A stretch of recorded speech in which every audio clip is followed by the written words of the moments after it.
Hey everyone!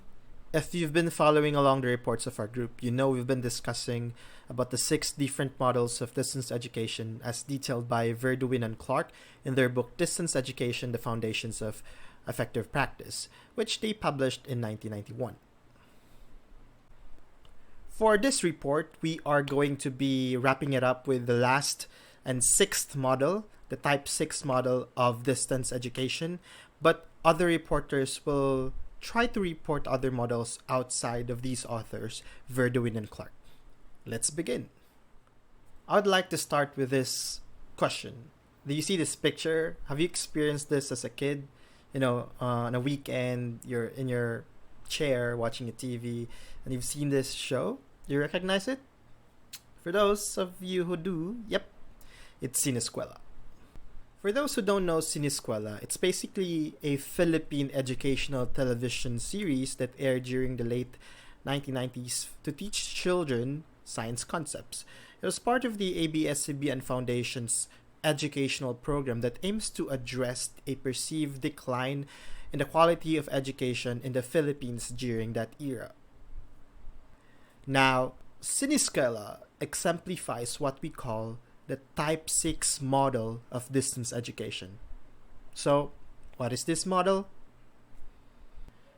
According to Verduin and Clark, this model involves educational media developed by a recognized educational or informational organizations without the assistance of an education organization by informal distance learners. Did you get it? Let's try to break this down. First keyword, educational media. Robert Gagne defined media in 1970 as material things that provide vehicles for messages. Educational media would have to be those that provide vehicles for didactic purposes. Consider the countless educational materials available to everyone, like documentaries, podcasts, virtual simulations, and online quizzes. These treasures offered by esteemed institutions are the educational media.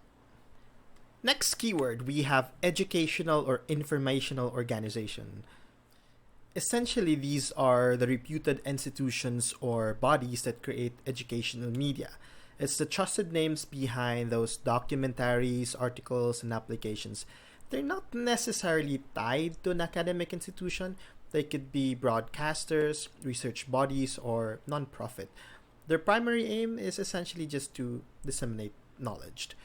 Examples for this would be universities, Khan Academy, National Geographic Society, several of the NGOs, etc. Next keyword, we have used without the assistance of an educational organization. Well, this basically means that learners venture into, these resources solo. No teachers guiding, no exams waiting, just pure, unadulterated learning.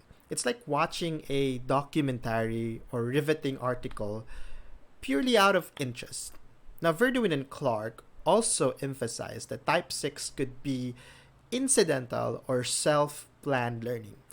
Imagine stumbling upon a fascinating article while, strolling through your feed. That's incidental learning. Conversely, if you deliberately seek an online course or a specific topic in a vast ocean of knowledge, you're basically steering your own ship. That's self-planned learning. In both scenarios, the educational organization is not present to assist the learner.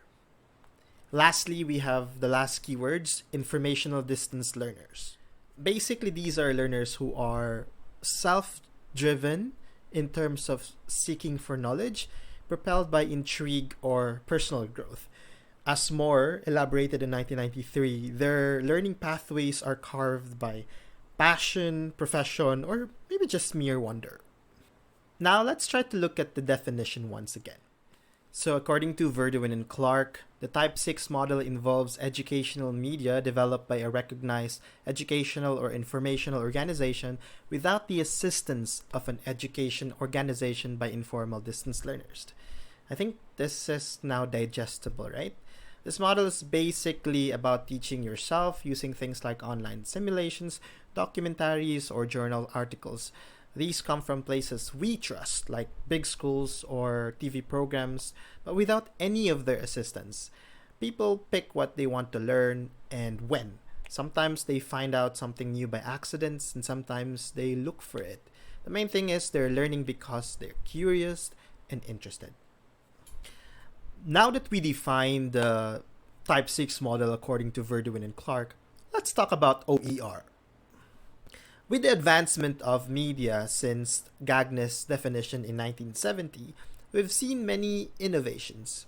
A notable trend is the emergence of Open Educational Resources, or OER, which has been emerging since the 2000s. In 1991, when Verduin and Clark released their book, Model Type 6 was seen as the dominant and most prevalent model, mainly due to its easy access. Today, with the increasing popularity of OER, this model has become even more widespread. But what is OER? Let's try to define it. There are various definitions in the literature about OER, but I like how UNESCO OER recommendation encapsulated it in 2019. They defined it as learning, teaching, and research materials in any format and medium that reside in the public domain or are under copyright that have been released under an open license that permit no-cost access, reuse, repurpose, adaptation, and redistribution by others. Well, basically, these are the educational media we just talked about. It's just more established and recognized. Personally, for me, I find OER really good because it blurs the obstacles to access of information. It's economical, inclusive, and efficient. And also, it solves a global problem, or it tries to adapt an educational agenda that this has already been established internationally. Well, what is it? The Center of Organization for Economic Cooperation and Development, or OECD, pointed out that the rise in education has challenged global competition among institutions and countries, pushing local education systems to meet global standards and collaborate more. We have the technology right now, and so it makes sense for OER to emerge and be able to solve this particular challenge. However, this globalization of content through OER as a means for the Type 6 model has led me to this particular issue. Considering the diverse cultural context worldwide, how can we ensure that OERs are not just universally accessible, but also contextually relevant? I'd like to hear your thoughts on this. Now, you might be wondering, the models of DE was published in 1991. Aren't they obsolete or outdated now? I've also thought about it that way. So let's talk about it in the present literature, because one term resembles the Type 6 model that Verduin and Clark established, and I think it's open learning.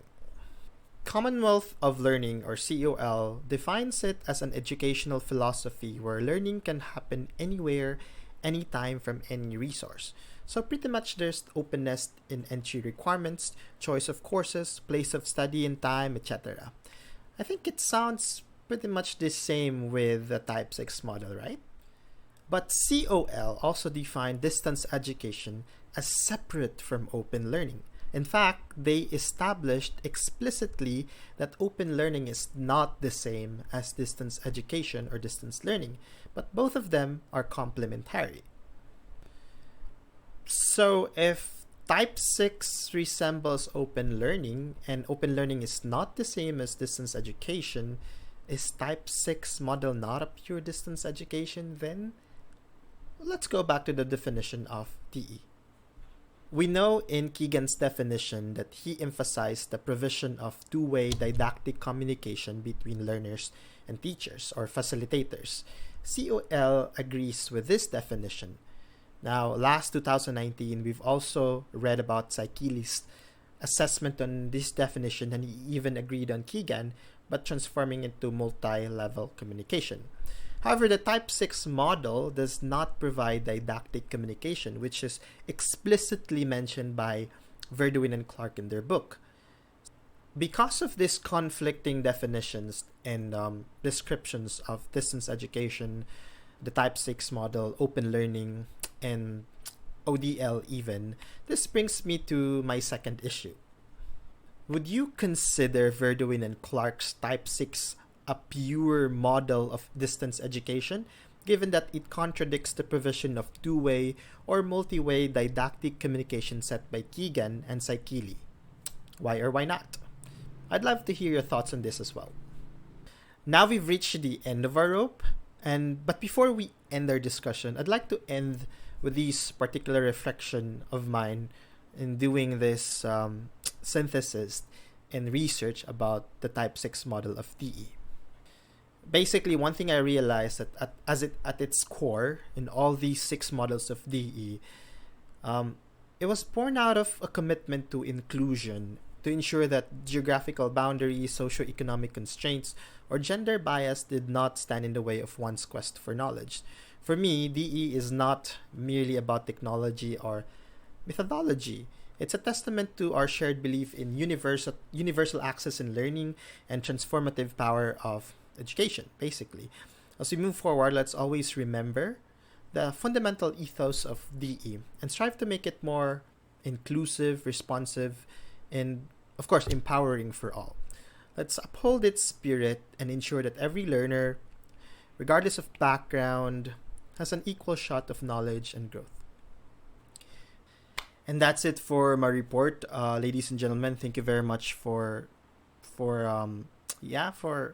watching the entire video, and I hope to engage with you all. Bye.